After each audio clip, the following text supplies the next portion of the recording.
અમે તમને ના નથી પાડતા. તમે શું કીધું કાયદેસર વાળીને રસ્તે તો રોકી જ ન હોય બરાબર ચેક કરી જવા દેવાના છે. ચેક કરે છે ચેક કરી જવા દેવાના છે.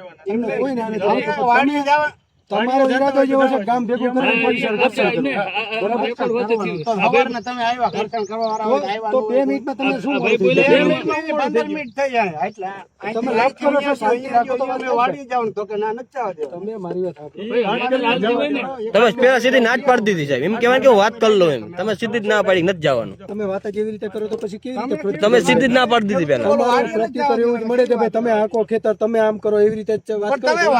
તમે સીધી જ ના પાડો તો એમ ન હાલે સાહેબ ડાયરેક્ટ. નમસ્કાર દર્શક મિત્રો, તો આ તમે જોઈ શકો છો તે મોરબીના જેતપુર ગામથી અત્યંત કરુણ અને ચોંકાવનારા દ્રશ્યો સામે આવ્યા છે. જો પોતાના